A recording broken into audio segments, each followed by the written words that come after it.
Hello, everybody. It's Dave Neal, stand-up comic and host of Bachelor Nation News. I wasn't planning on making any content today whatsoever regarding the Clayton Echard paternity scandal, but we have new information that came out from Clayton's accuser, Laura Owens' attorney, who we refer to as either Jingy or Laura's bitch. Now, and we call him that because he's doing her bitch work, which is, you know, some weird PR campaign pro bono. I guess, I don't know, does this count as a tax write-off? Maybe he has a high tax liability. Who the hell knows? Either way, he's becoming quite the YouTuber. Welcome to the club, Jingy. And I'm going to share some comments that he made in his YouTube video comment section, which, by the way, I don't think there's any copyright warnings I need to worry about when it comes to the YouTube comment section. But in that, he essentially admits that Laura Owens never intended to have a baby. Why is this important? Well, because she used the baby as a way to get Clayton into a dating contract. I'll take these abortion pills if you go on a date with me, or date with me for 2 weeks. He's like, no thanks. She's like, a week. He's like, not going to happen. She's like, how about just one hand job when we call it a day? He's like, not at this Arby's. So anyhow, that's where they're at. Very interesting stuff. Here's the thumbnail for his video. He's adapting quite quickly to the world of YouTube.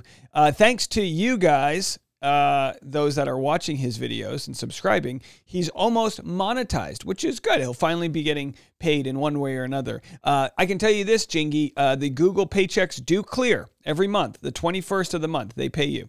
So I don't know if Jan Owens' checks clear, but YouTube's does. And so far, they have not tried to do a chargeback, which is also very good. Thank you, Google. We love that company. Google owns YouTube. Okay, so anyhow, he's got his thumbnail. I don't know if he's good at Adobe Photoshop. Maybe he hired Fiverr to make the thumbnail. I don't see any watermarks. Who knows? Either way, we get into his video. And again, we're just going to... I'm not... YouTube. Hold on. Don't sue me. Don't sue me. I'm not going to play your content. But what's interesting is the comment section. So he makes the argument that Laura never intended to be pregnant. Well, because we're so kind over here at the Rush Hour Empire, we're going to actually walk Jingy through all of the evidence of Laura manipulating Clayton with why she's going to have the babies, these, you know, babies that never existed.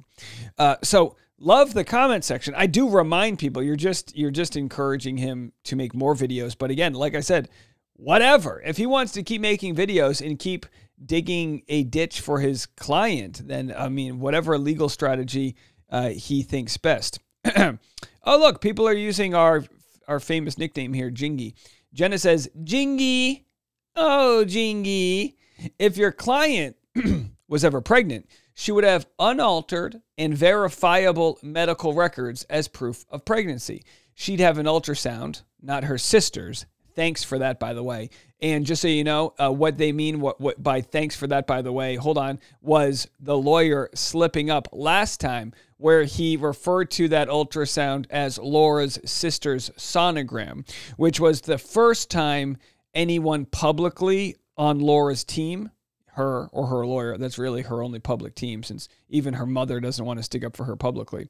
You know, she'll pass out, you know, candy canes to all the cops privately, but publicly, her mom's been very quiet indeed. Hey, you know what? She can start a YouTube channel if she wants. We welcome the abundance of bandwidth here. So anyhow, Jingy blew it, you know, takes after his client, blew it. And actually really taking after his client, because now he blew it twice. And we're about to show another instance of him blowing it. So he said they showed her a copy of Laura's sister's sonogram Clayton had. So anyway, he messed that up because no one had ever mentioned that the sonogram was Laura's sister. Again, not even the point of this video, just an interesting moment. So she continues. She'd have serial increasing HCG labs, and she would have seen an obstetrician multiple times, according to her timeline, who files an entire court case and sets out to prove a pregnancy to the public without even one doctor's visit to confirm a viable pregnancy. Someone who isn't pregnant, that's who.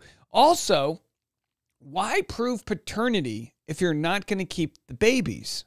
You know, how cruel would that be to delay an abortion because you wanted to wait so you could prove paternity? I mean, that's literal insanity. Someone responds, especially since she stated she was pregnant with twins, boy, girl. How do you know that without an ultrasound? Oh, interesting. Well, I mean, maybe Laura had an astrologer she went to. I don't know. She could have read her crystals. You know how these women be doing in Arizona. It's a full moon. She soaked some amethyst. And next thing you know, she knows it's a boy and girl. I could just feel it. I could feel their auras floating around. Cat Lady Ballerina breaks the case wide open. Cat Lady Ballerina says she, Laura, likely wouldn't have serial HCGs because they only do that in pregnancy monitoring where people have experienced multiple early pregnancy losses to be able to gauge how the person's body is tolerating the pregnancy, and so they can provide medical support based on progression. But she would absolutely have multiple ultrasounds for as pregnant as she supposedly was, as well as countless appointments where they put her on, document, and print out the fetal heartbeat monitoring. She can get lip filler on the regular, but she can't go to an OB because she allegedly wasn't sure if she was keeping the fake babies. Although Clayton wasn't dating her, and the threats, hold on, let's continue. And the threats were, if we date, I'll get an abortion. If we don't date, I'm having the babies. So Jingy responds to Jenna here. And by the way, I like Cat Lady Ballard. I like when people are sensible saying, well, maybe she wouldn't have that many early pieces of evidence, but she certainly would have them ongoing since she claims she was pregnant 5-6 months. The attorney responds. And by the way, when you don't have a good point to make, that's when you start name calling. You know you've made a good point when he starts to incorporate my name into the argument. You know you've made a good point when he begins to call you a cult. Jingy says, Jenna, you arrogant idiot. Who appointed you queen of the world? What gives you the right to decide how someone else should act during their pregnancy? Listen, when I was 18 and a freshman in college, my girlfriend got pregnant. Hey, congratulations, Jingy had sex. Well, we're assuming, well, we don't know if he was the father or not. Maybe she was seeing someone else on the side. Who knows? Unlike Clayton, I acted like a man, and I told her I would support her decision 100% no matter what. By the way, Jingy, just so you know, you're not 100th the man that Clayton is. You hide, just like your client, behind comment sections. You say you're willing to talk things out. You'll talk things out publicly as much as Chase J. Jones will. You have no defense to the just countless documents from your own client that proved she was using this pregnancy to manipulate Clayton into dating her. Be a man, Jingy. Admit it. You told us all along if we caught some lies, you would 100% drop the case. You lied to us, Jingy. Why'd you lie, Jingy? Why'd you lie? She eventually decided not to keep the child. I went with her to the facility. Oh, this being his chick from when they were in college. I went with her to the facility that morning, and I held her hand afterwards as she cried for hours. And by the way, that's sweet of him. That's what we call in the film world the save the cat moment, where he was doing a save the cat thing, doing a nice thing that would make you get on his side. But we can't get on his side because he's trying to gain like sympathy from people when the circumstances are so different. Do you know how many sonograms were involved? 0. Do you know how many OBGYN visits were involved? 0. Because you don't do those things when you're not, when you're not keeping the baby. And in Laura's case, you do not have increasing HCG levels when your pregnancy is non-viable. Well, technically, she did have increasing HCG levels. It was just fabricated from her own Adobe Acrobat when she sent me the medical fraud. He continues, please remove your brain from Dave Neal's rear end. You have slurped up this bullshit propaganda. Stop, do better. Seriously, Jenna. And he continues. Boy, he's got a lot of time on his hand. Maybe his client load isn't as thick as we thought it would be. I don't know who hurt you in your life to turn you into this nasty, vile, trolling zombie that you are, but please stop. You are not smart enough to understand how every other woman needs to act. That's not your job. Hopefully you have an actual job. Focus on that. And hopefully someday you will realize what a complete and total never mind. It's like talking to brick walls. This guy writes oddly. And by the way, the projection from him wishing that someone else has an actual job. Now, the difference between Jingy and me right now is I'm reading his comments while I'm making money. That's right. You guys watch my videos. In exchange for the great content and entertainment I provide, and commentary, and sometimes actual journalism I provide, you watch a couple ads. That's the exchange you and I have. We're good on it. Appreciate you, fam. Now, he is fighting with people like a lunatic here in the comment section. So he's saying she never wanted to keep the pregnancy, and that's why she doesn't have any proof of pregnancy. But none of that makes sense. So this is quite...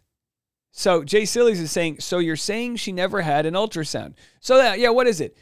Did she get the ultrasound at Planned Parenthood or did she not? And this is the beauty, right? You're caught in so many lies that there is no defense to anything being said right now. No matter what he says, we need Laura's attorney to have an attorney to advise him, hey, shut the hell up. Just shut the hell up. You're making this worse for your client. And you know what? We got all the time in the world. Hey, clear my schedule. It's cleared. I just asked the boss. We have all the time in the world to cover this 15 hours a day. I'm literally just going to leave my cameras on. I'm just going to leave the cameras on. Short of, you coming here and doing the Darth Vader move and suffocating me, anything can happen. So we covered all this. Beautiful stuff. Thank you for the alert, Bruce, and everyone else in the Patreon comment section who's helped me compile this video, patreon.com/Dave Neal. And there's a lot more to share because don't take my word on it. He says we have this, they've got this infatuation with me. People's brains are shoved up my ass, apparently. I don't know why he's got such an odd obsession with my body. Do we have a flow chart of anyone keeping track of how many times Jingy has mentioned my body in various sexual and non-sexual ways? It's quite odd. I mean, I'm a little worried he's going to try to compel me to get lunch with him at this point. It's like pretty strange.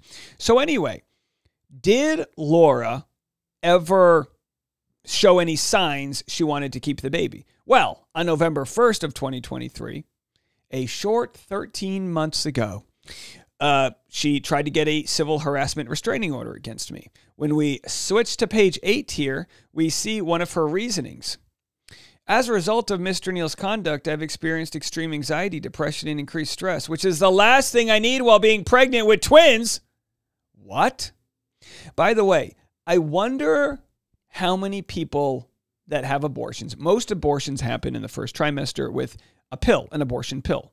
And she was threatening to use the abortion pill. Most abortions don't happen unless they're for some complicated reason later on in the pregnancy. Those are just facts, right? That's not Dave Neal propaganda. Although maybe I should get a Dave Neal propaganda shirt, and we can, I don't know. But either way here, so she knew she was having twins, which must have meant she was pretty far along in her pregnancy. And at this point, she was at or around the 20-week mark, where you're not even getting this wouldn't even be a miscarriage; it would be a stillbirth. Like we are way past the time period where you wouldn't know if you're having twins. So she says it's the last thing she needs while being pregnant with twins. It's not healthy for me, nor for the babies. Okay, so now she's worried about the baby's health. I'm bringing all this up, and I've got about 5 other pieces of evidence just so I can let Jingy know, why don't you get your head out of my ass, okay? Because you're really obsessed with what we have going on here, and yet it's not getting through to you. And I'm not here to insult your intelligence, Jingy, but have you licked a lot of lead-painted toys as a child? I don't know. I mean, I'm just asking. I don't know. Have you? Because we can't really get through to you with facts and evidence. So I'm starting to think, you kind of understand how this is all going, and you just are a little oblivious to it all. What's your end game is the question. So anyway, She continues and says, I was cyber stalking her, hate speech, defamation, invasion of privacy, and even revenge porn, which is insane because the revenge porn she accused me of was sharing this photo or belly or whatever the hell it was, which, as you can see here, was a screen grab from her own public Dropbox. Pretty wild stuff, right? But there's more, and there's so much more.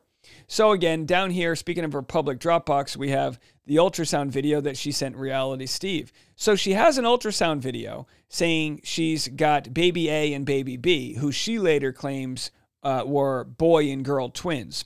Here's the email she sent Reality Steve on October 11th. So she conceives end of May, June, July, August, October. So we're talking 5 months in, well past the 20-week mark.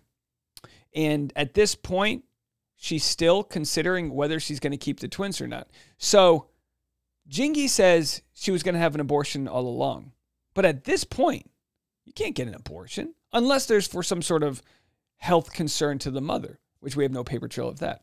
So she says, Steve, I am not a listener to your show normally. Well, you should be. But I was told to check out yesterday's episode, and I was stunned at what I heard on your 10-plus minute rant about me. The message that you tried to get out to your listeners yesterday was clear. You don't believe I'm pregnant. Because of that, you think I have made up that I was abused in the past, that I shouldn't be doing anything publicly related to self-help, and that I am doing a disservice to women. All of these things are provably wrong. We wait. I am sending you this email not because I want to be pen pals, but because I'm required to give you 30 days to retract your false statements before I sue for defamation, since you made every effort to attack my credibility and destroy my reputation.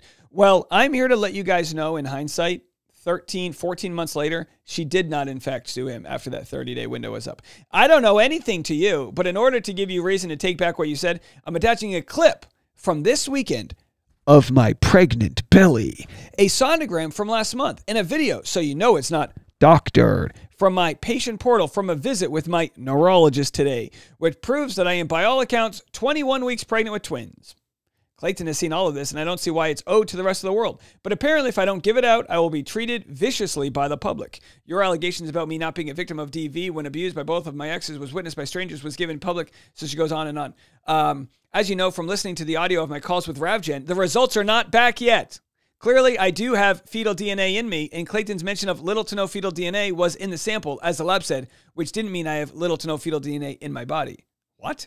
I hope I'm not forced to file a lawsuit for defamation, as no desire for money from you or Clayton. I just want a retraction apology. All the best. So there it was, the email she sent to Reality Steve, which included the ultrasound at 21 weeks pregnant, which we're going to play for you right here. Now, as you see, the ultrasound on the right, as was quickly figured out, was not from September 5th at Scottsdale Medical Imaging Labs. It was a 6-year-old ultrasound, and when they are overlapped, we get to play the Maury Povich music. Everyone dances.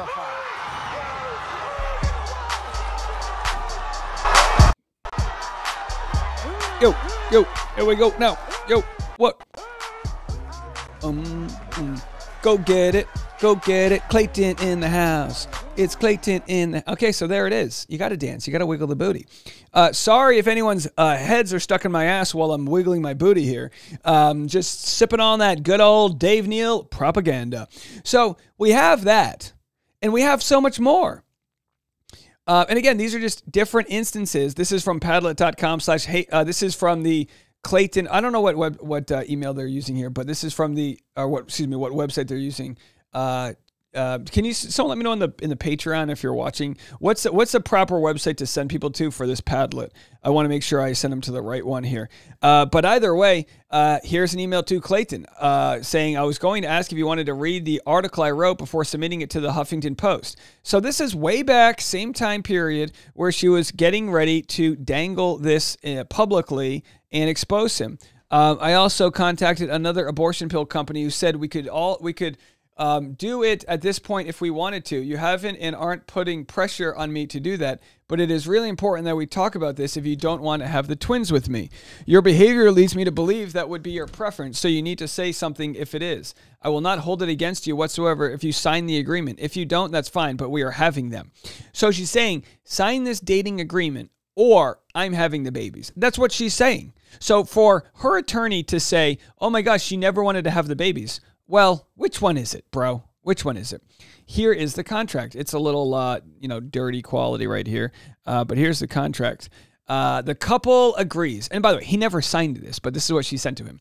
For a period of 1 week, while determining the best course of action for their pregnancy, Party A and Party B will exclusively explore a relationship with intention, meaning with the goal of it turning into something long-lasting and meaningful. Because, by the way, I think Greg Gillespie had a similar contract, and he got her to take the abortion pill and then blocked her, in which case she said, oh, the pill didn't work. Remember that? Wasn't it wild? There's no obligation to engage in intercourse if either party is uncomfortable with the act. From the date, which goes to show it's less about sex and more about trapping somebody, into dating you. From the date that this agreement is signed until 1 week after, no action whatsoever will be taken in this court or in any other family, civil, or criminal court case. Party A and Party B agree to take a paternity test with the lab of Party A's choice, Ravgen, and will schedule it within 24 hours of when this agreement is signed. What's interesting to me is, what was her end game here? Because Ravgen was going to prove little to no fetal DNA. Was she hoping that when they did this couple's agreement that she would actually get knocked up or pretend to get knocked up? Like, what was the play? After the paternity test come back, providing Party A to be the father of Party B's twins, then Party B will execute a HIPAA release for Party B to discuss the pregnancy with any of Party A's providers from the date of conception, May 20th, through the end of the pregnancy, February 2024.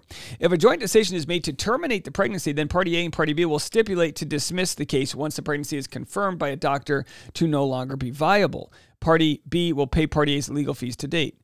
During the 1 week period, if the decision is made to continue the pregnancy, then Party A and Party B will discuss what would make the best situation for the children, whether that be raising them together or apart. Now, she's not worried about this because at any point she can claim miscarriage. The goal would be to keep the case out of the court and to avoid accruing continued legal fees. Of course, she wants to avoid legal fees. This is all meant to bully and harass, is my opinion. There is no obligation for the relationship to work out beyond the 1 weeks. Now, it's funny because it says 1 weeks, and what that means is it was probably initially a 2 week contract, and he didn't agree to that, so she knocked it down to 1 week. However, if it is apparent that this agreement was entered into for the wrong reasons, evidenced by abuse of any kind, verbal, emotional, physical, it is null and void. So she says the contract's null and void if there's any verbal, emotional, or physical abuse. So, I mean, what does that even mean, verbal? Can he be like, oh, God, Laura, and then she's like, you're abusing me? Like, what does that mean? At the end of 1 week period, provided the terms have been met, the Party A and Party B are forever barred from bringing charges against each other for any reason up to that date. Oh, sorry, I just lost my thing there. So that's that, folks. And then there's so much more, but I can't get into all of it. That's the transcript of it. And another email from her. I'm physically and emotionally exhausted from the pregnancy and all of this. I just need clarity as to what we are doing. I've offered to give you control over the outcome of their pregnancy if we date exclusively and care for each other. This is June 28th. I couldn't give a shit that you were the Bachelor. In regards to intimacy, I know it's important to you, and it is to me as well. If you think about it, and this is where I think she's trying to trap him into an actual pregnancy, because she goes, if you think about it, having sex with me is the safest thing you can do at this point. I'm already pregnant. And if we choose to go this route and trust each other enough to have sex, then we are at the point where I would be taking abortion pills, so there's no risk. Also, under no circumstances would I have an abortion if you want to be on dating apps or see other women while we are figuring this out. I would want to date with intention. So, I mean, it's wild. I need to know your decision tonight because I am getting rid of the abortion pills if it's a no or if I don't hear back from you. And so he says no. So she says, I'm getting rid of the abortion pills. I'm having this baby if he says no. He goes, and by the way, I'm going to add clapping to it because sometimes you need to add clapping. He says, I will not date you in any capacity as I do not have any interest in you. So you can proceed however you'd like. I will be awaiting the ultrasound on the 8th week, and then we do a paternity test as soon as I'm able to. So he's expecting an ultrasound. She's expecting one. It never happens because it's all faked, right? Dating back, this is the old ultrasound that was faked, of course, with the Fiverr logo from the previous relationship. But for her attorney to say, oh, she never intended to have the babies, well, look what was pulled up by Justice for Clayton official on Instagram. OB appointments are 100% inappropriate if you are terminating the pregnancy. Whoopsie daisy. There it is. a Instagram post she never published, but she sent privately to Clayton because she was using it to try to intimidate him with public shame, and I'm going to expose you, blah, blah, blah, saying Eckerd twins coming February 2024. Now, boy, this is wild stuff. So which is it? Are we all shoving our heads up Dave's ass, sipping on his propaganda, or is there a side of the story he's clearly neglecting? Now, I covered something yesterday, which I'm not going to cover on YouTube. I'm going to post a link to it in the comment section. I covered the idea that Laura Owens' attorney is ready to break up with her. Is Laura Owens' attorney beginning client breakup? And I shared this clip right here. I'm going to play like 2 seconds of it. The phone's ringing. I got people that want to pay me to do their cases. I got to focus on them. So he says, I got people that want to pay me to do their cases, which, by the way, must be pretty rare. He's like, wait, oh, yeah, I forgot you could get paid for doing this. Laura doesn't really, she pays me with love in cookies and chocolate bars, in burritos, I guess. I don't know, or lap dances. I'm just speculating. I have no idea how she pays him. But either way, don't give a lap dance to him. You might get knocked up. You never know. You never know the bumping and grinding, what can happen out there in the streets. Put on your waterproof underwear, I guess. I don't know. Okay, so anyway, that's another slip up by the big Laura. I always say you get what you pay for, including clearly, Laura is finding that out right now. Let me know your thoughts. Again, link in the comment section to listen to that podcast episode. I'm not going to share it here because I don't want him to play that, circle jerk, game of, copyright infringement, which apparently he dropped his case on Lauren. But either way, don't need it. Got a lot of stuff to do. So click the link in the description to listen to that podcast where you can hear him really begin the separation process from Laura. It's going to be sad. I actually feel bad for her. It's like, no, Laura, sorry, you lost another one. But hey, this is the world we live in. All right, more content coming your way right after this.